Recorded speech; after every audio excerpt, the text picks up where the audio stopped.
Good Friday evening, everybody. It's Friday, November 5th, 2021. Welcome into Talking Fitchburg. Glad you're here with us as we close out this first full week in November. And wow, it's been quite the curve when you think about the weather, meaning it's started really chilly this week, and slowly it's gotten a lot warmer. And it's going to be warm this weekend, as we shared with you on the update this morning. A warm weekend ahead. So take advantage. Get outside. Wrap all those final summer stuff. I don't know. Put your stuff in the shed like I've been doing. That whole thing. I got to clean the gutters out. The leaves are still falling. All those things. Be careful if you're getting on the gutter. But, getting on the ladder, do the gutters, Andrew. We want to make sure you stay safe out there. Andrew, do you have a problem with the gutters getting leaves in them? Not too bad. We don't have too many trees right around our house, so not too bad. Neighbor has some big oaks, but they don't usually get over there. I have a problem with the front. It's a tri-level house I live at, so it's like the one roof gets the most because it's the closest to the two trees. Right. So we had some the other year when I'm like, why is there water like dripping in front of the boys' window? And then I'm like, oh, and I went up there and it was clogged right at the spout. The downspout, yeah. I've tried different maneuvers, and I'm probably going to have to get like a shield thing eventually because it gets unsafe to get up there as you get older. And but what I do is I time this with putting the holiday lights up. There you go. That's how I roll it. Two for one. Darn right. So it works out every year. Mm-hmm. Good job, Carlos. But this, like right now the leaves are like halfway done, so it's like it's really early. Usually I don't put do this till like next week or the following week. Well, that's fine. But as long as you don't turn them on this early, we're good. Nope. Setting them up, you're fine. I'm thinking I might turn them on a little bit earlier this year, because I've got some really good twinkly ones. Ooh, like they nice. My neighbors really been getting in the competition with me now. So yeah, it's like a big battle there. But got it. We'll save that for a different day. Maybe we could have a voting thing right here on the show, like the two houses against each other. I like it. And let you pick it or something. I like it. And the viewers, you can pick it. Well, not speaking of that, we've got a lot to get to. We'll get talking about weekend events here. A lot happening this weekend, including the Recycle Day event happening. We'll talk with Phil about that, what's going on with that tomorrow. We've got daylight savings happening this weekend, so we want to make sure that as you fall back, remember we're going back, fall back, that you check those smoke detectors and just get in the habit of a routine of being ready and fire safety ready for the weekend. Plus, we'll be checking with the library. It's a busy show, and I don't have much time here to go, so let's jump into this. Also happening this weekend is the Fitchburg Historical Society annual fall meeting. This is happening on Sunday, November 7th at 1:30 p.m. It's all Zoom, so you do need to register for this. To register, head out to their website and then click on the meeting link where it says click here, and you'll be good to go. Andrew will share the link up, and he posts the headlines up for today.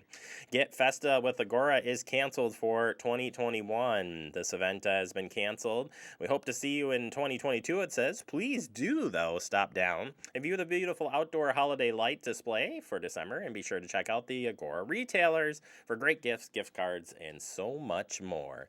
Consider the risk of dabbling if you're considering the risk of dabbling in cryptocurrency, we want to make sure that you stay safe. That's according to the Department of Ag, Trade, Consumer Protection. Cryptocurrency is a computer-based digital currency designed to work as monetary system wherein individual coin ownership records are stored in a ledger existing in a form of a computerized database. The database and blockchain uses strong cryptography to secure transaction rejection and control the creation of digital coins and verified transfer to coin ownership. Oh my gosh, this already sounds too complicated. Maybe I'm just old school, but it sounds complicated. What do you want to do? We want to make sure that you do stay safe. DATCB has plenty of ways to protect yourself against those scams. Make sure you do your research before you head out. There's a lot of information on DFI's website and, of course, on Department of Ag, Trade, Consumer Protection that you should check in with to make sure you're good. We're going to share these links up with how you can stay safe and hopefully dive into this later in the month. All right, that is that. We've got to transition now for that Recycling Day event happening this weekend. Yes, that's going to be taking place tomorrow, and we want to make sure you're ready with it. And Phil, our sustainability specialist, has some info for you. Another event that folks may be familiar with and returning here this fall is the Recycling Day event, and this is separate from what we have with the hazardous waste collection. Tell us about the fall recycling event. Sure. So this is something that Fitchburg has been hosting for a number of years with a lot of assistance from the Resource Conservation Commission. Um, Typically, we host this event twice a year, once in April as part of Earth Month, and then once again in the fall because of some the obvious distancing precautions we've been taking for the last year and a half with the pandemic. We haven't held the event, but we are bringing back the e-recycling and shred event. And so the goal of this event is to give people an opportunity to drop off electronics that require special disposal or recycling processes. And so we're partnering with Resource Solutions to pick up these electronics and take them away. And then also there's a shredding service for confidential papers. This isn't just for your run of the mill, let me throw this in the recycling, it'll go away. This might be, maybe you have old bills or pay slips that you want to recycle, anything that might have confidential kind of information. We're providing shredding as part of this event as well. Um, and then also the med drop at the police department in the city hall building will be open for this as well. So if you have old medications, unused medications, things that are expired that you know you're not going to use, these similar to the household hazardous waste, these shouldn't just be put into the trash can or flushed down a toilet. That can cause a lot of problems for local ecosystems as well. So that med drop box at the police department will be open that day as well. And it's similar to the hazardous waste stuff that we don't want to get in. Why it again is important that we're not putting electronics and things in the dumps or into the landfills. So there are two big things there. One of them is that electronics do also contain trace amounts of heavy metals and other uh, materials that could be toxic potentially to the local ecosystem. Also, an important thing about recycling electronics is that there are a number of parts in there that can be repurposed and put back into new electronics, and those can't just be put into your single stream recycling bin that gets picked up by Pelletier at the curb. But they are things that there are ways to recycle certain components of electronics, and so this process is an important way to get those collected and start that process. So they have a list. We have a list online for things that are can be recycled for free, but there are some extra costs for some specific items. Why do we have to pay a little bit extra for some of those items? So that just has to do with it being a more complicated process, a costlier process. I think the thing people are most familiar with recycling is that in the last couple of years, China has stopped accepting nearly as many items for recycling. And due to different elements of how the factories work there and supply chain things, recycling some of these products in US facilities, one, there aren't as many facilities in the US, but two, it can be costlier to do it here. And it's similar with some of these electronic items that there are certain electronics that the method for extracting these materials for reuse is more expensive. And so to try to make sure that it remains economically feasible for the companies that are going through performing that process, we do ask for a small fee in exchange for picking up those items to recycle. All right, there you have it. Phil helping us out there and making sure you're ready to go and why it's so important to be recycling, keeping the stuff out of the landfill. So, again, tomorrow it's happening 8 a.m. to 11 a.m. right here at City Hall. And we've got the full brochure online for you. This includes shredding of confidential paper and recycling. We've got the electronic recycling, which is important here to note that you've got the list of items that won't cost you anything, and then you've got the additional costs on some of those items, mostly in the TV stuff, TV monitors, projectors, microwaves, battery recycling, free to limited number of vehicles while funds last. So you do have to show proof of Fitchburg residency for that on the battery piece. Either way, cash check, they accept those, and the med drop is in the police department, and we'll hope you'll stop by and join us for this annual tradition of recycling. All right, we're going to take a quick break. Coming up next, we open up our digest. We're going to be talking about staying safe as you fall back and fire safety with the fall back. Now I'm like drawing a blank. What's the fall back here? Daylight savings. Thank you. We'll take a quick break. More to come. You're watching Talking Fitchburg. Sorry, Bamlet.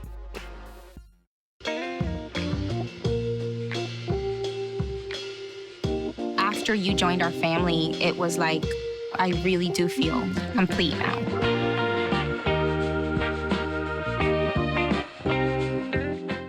Welcome back into Talking Fitchburg. Joining today from the Fitchburg Fire Department in person, my friend Adam Dorn. Dorn, how are you doing? I am well, Jeremy. I am well. How are you? I am good. We haven't sat together in, I don't know, it's probably been 2 years. It's been a long time. Year and a half, 2 years. I'm glad to be back in your studio. I am glad you're here. This. You missed this? I don't know. The last time we were out at the fire department. that was good too. You let me hold one of the tools. So, yes. I mean, all I can do is just, you can sit at my set. And it's not even my set. It's my staff. They own this. I just rent it from them. But I digress. We are here to talk about daylight savings time, and a lot of things happen at daylight savings time.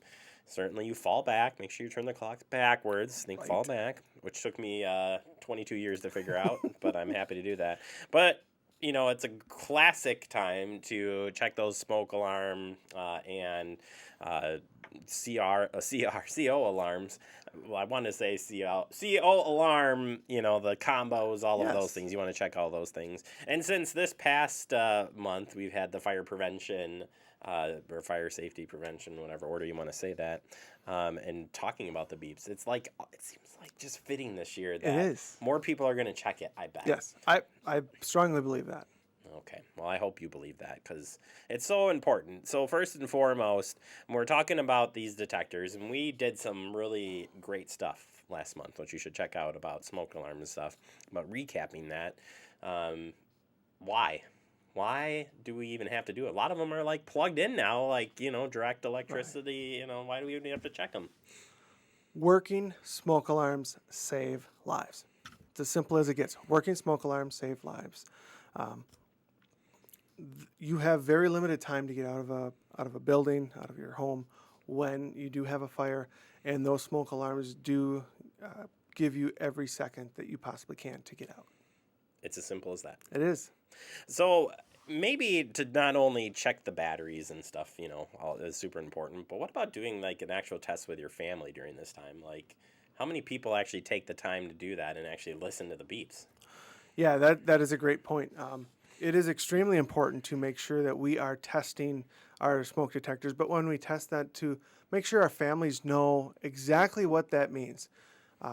One, so that they understand what kind of a sound is going to be made when the smoke detectors are active. Also, what to do when the smoke detector does activate, and where to go. Where is the meeting point? To do all of that, and then to actually put it into practice so you understand what it's really going to take to make that happen. That's what's really important.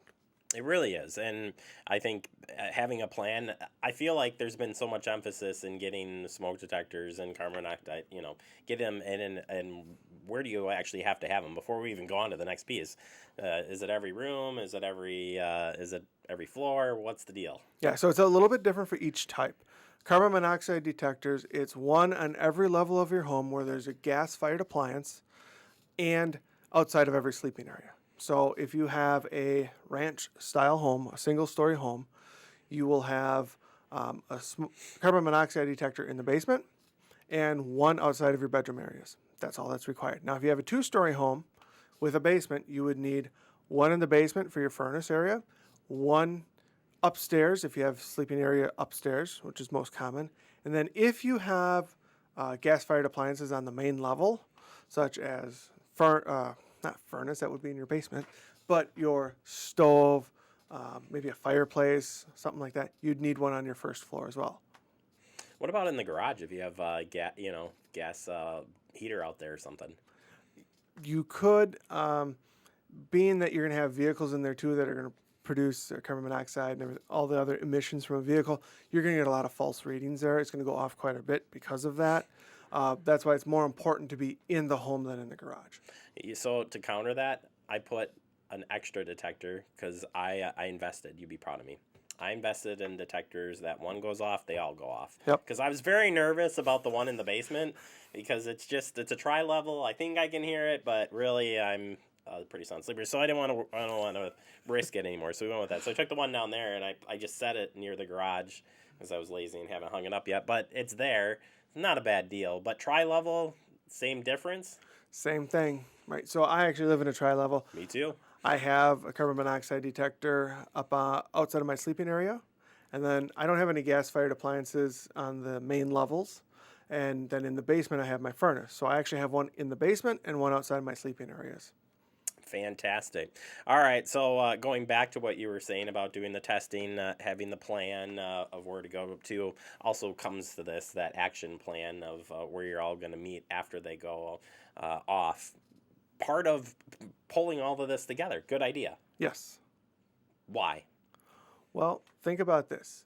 If the smoke alarms, carbon monoxide detectors go off and you get out of your house, where are you going to meet?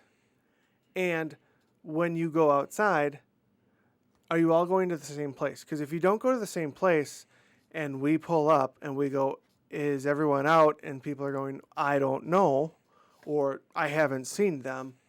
Now we have to flip gears and we go into more of a rescue mode where we're going to be going in to look for people, if that's the case, or right, whatever the case may be. We're going to have to adjust our tactics to make sure we get people safe first before we do other stuff. Sounds easy, but yeah, you got to practice. You got to know. You got to know. It makes it a lot easier. And I think it's tying into that. I know we really emphasize looking at the smoke detectors and CO alarms, but I think pulling off a full test during this time it's just a great reset of everything. Also, too, checking your fire extinguishers or any other things. Would you roll that into a daylight savings? Yeah, I think it's a good time for you to take a look at everything that's going on in your home as it relates to fire safety. Right? So you're checking your smoke detectors, your carbon monoxide detectors. Check your fire extinguishers. If you haven't used them, hopefully you've never had to use them, but right, if you've had them there for some time, they may need to be tested or, at least moved around a little bit, because if you have a fire extinguisher sitting there for 10 years and you've never moved it, all of that stuff in the fire extinguisher, the extinguishing agent, can settle to the bottom. So if you go to use it after 10, 15 years and it's never been moved around, it may not work because it's all compacted to the bottom. So that's always a good thing. Running your drill in your home as far as how do I get out? It may be even as much as, do you know how to open windows? Do you know how to take screens out? Where do you meet? What's the plan if you are not able to get out the way that you think you're going to get out? What is the other ways that you have out, your secondary means? All of those play into a big factor as to how to get out safely, and that's what we want you to do. All right, so your top 3 things as you wrap up here for daylight savings. Number 1? Make sure your batteries are in your smoke detectors and your smoke detectors work. Number 2? Make sure... Put you on the spot. I love this. I love this. Right. Number 2, have an escape plan with the meeting place. Not just the escape plan, not just how to get out, but know how to get out and where you're going to meet. And number 3? Help someone else. Oh. Right? There you go. Because when you become the teacher, you learn so much more about what you need to do. I think if we all were to come together as a community and help the next person down the street, if something ever happens, we know that we've given them at least a little bit of information, a little bit of time. They've put a little bit of thought into making sure they can be safe. There you go. You don't get any better daylight savings fire safety tips than right here on Talking Fitchburg. I'm just saying. Doran, always a pleasure. Thanks for listening to me babble on, and truly take the time on this daylight savings to check things. If people want to learn more about stuff we're talking about, which it's important to us to share where we find this stuff, but on the website, where can we find your fire safety? Yeah. Go to fitchburgwi.gov/fire. There's a ton of stuff there. There's also the whole Google machine that we probably all know. Search engine, we say here. Okay, search engine. But if you look in the search engine, your Google search engines, you will find all sorts of stuff. One of the big places to go is the IAFF.org. You can look under them for the safety information there. That's the International Association of Firefighters. There's just all sorts of stuff. You will not run out of stuff to look at. So. Yeah. Good time to review that too, just like you mentioned. So, all right, Doran, we'll catch up with you later in the month. Appreciate your time. Okay, sounds good. Thanks, Jeremy. Usually I would be laughing at me in the screen right now as I'm doing my closing, but he's right in front of me, so we're gonna take a quick break. More to come. You're watching Talking Fitchburg. Shh. Type 2 diabetes can have a big impact on your life, but how can it be prevented? Well, the first step is knowing if you have prediabetes, a serious medical condition that puts you at high risk for type 2 diabetes. 1 in 3 American adults has prediabetes, but more than 80% don't know they have it. The good news is, prediabetes can be reversed, and for many people, healthy changes in their daily routine can make a big difference. Take the 1-minute risk test today at doihaveprediabetes.org. Hello, everybody. Welcome back into Talking Fitchburg. Joining me today for the Fitchburg Public Library, 2 of my friends. Oh, I think they're my friends. I don't know. Maybe they're not. I don't know, Jeremy. Okay, well, Lisa's out. Wendy's still on the fence. Sometimes that's okay. We've got Wendy and Lisa here from the library. Thank you both for joining me on this Friday. And how are you both doing today? Good. Thanks for having us today.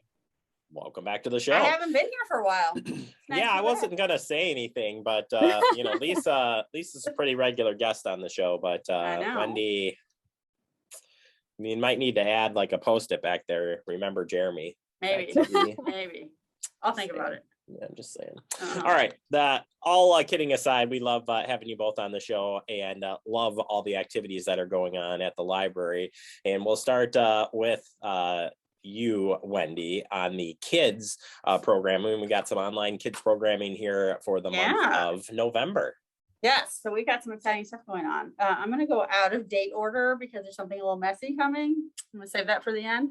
Ooh, I like it. So these are Facebook programs. You do not have to have a Facebook account to access them. Keep that in mind. On November 17th, it's going to be a book hedgehog. It's the cutest thing you've ever seen. Oh my gosh. And what a great way to recycle a book that you're done with, right?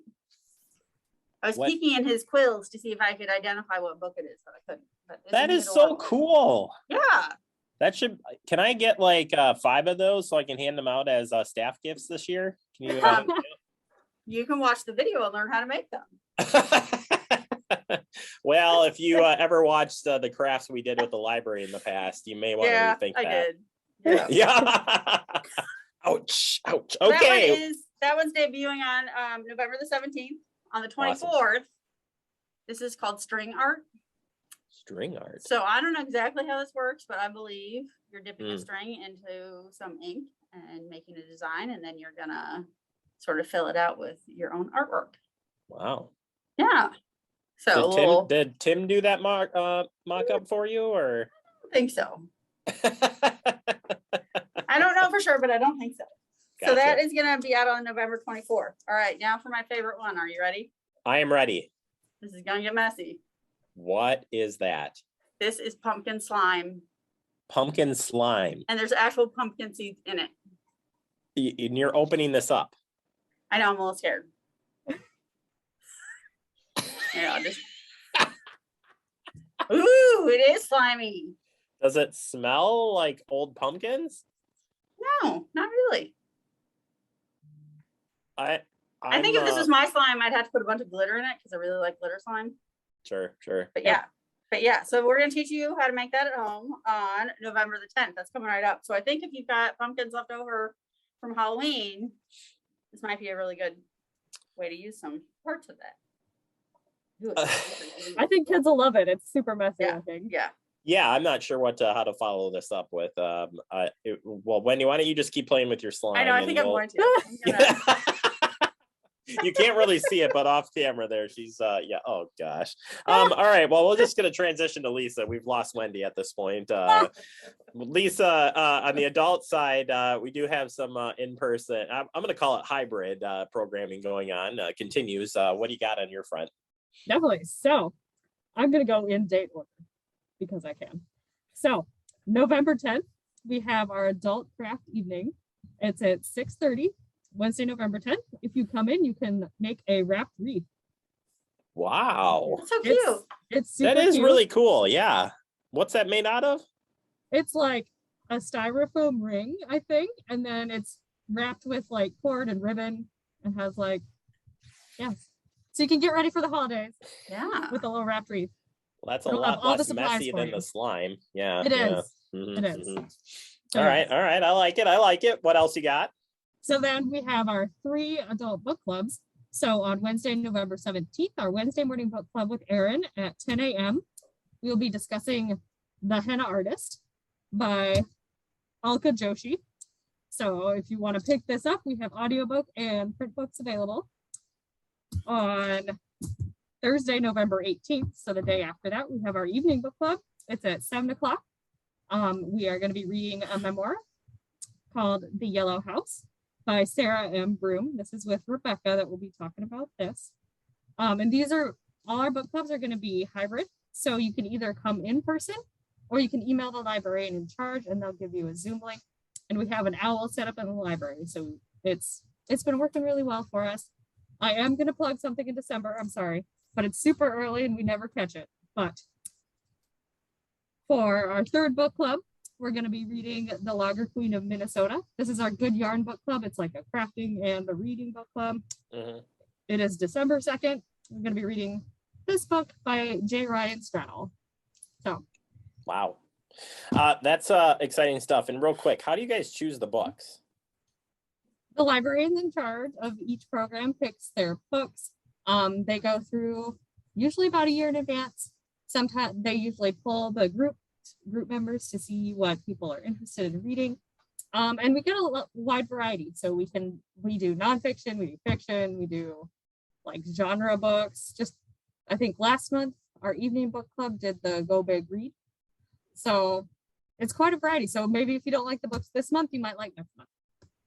Yeah, well, and I would leave it up to you folks to pick out some great books. You're keeping up with the trends, I have no doubt. So, well, thank you both so much for joining me. It's always a pleasure to see. I wish we had more time, but the slime thing was a turn off for me. So we're just going to go ahead and conclude this and call it a day.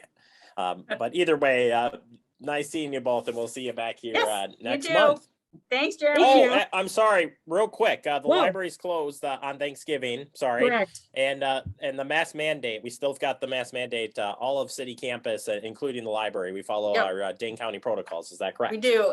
And if you are not able to wear a mask, we are still offering curbside services, so you can pick up items in the garage. We're happy to do that. We'll probably do that through the end of the year. And we are closed on Thanksgiving, the Friday after Thanksgiving. We also close at 5 p.m. the day before Thanksgiving. Fantastic. Make sure to get in and get your stuff before that. Yeah, absolutely. It'll be a good weekend. Cozy up with a book. On Thanksgiving weekend while you're Grab full. some DVDs for the kiddos. There you go. Fantastic. Well, enjoy your slime, Wendy. Lisa, always a pleasure, and we'll talk to you both next month. All right. Bye. Thanks, Jeremy. I'm going to be heading over to the library to get some slime and one of those wreaths so I can hand that out. I'm going to send this to you. Your gift for everybody. Oh, boy. All right, we'll take a quick break. More to come. You're watching Talking Fitchburg.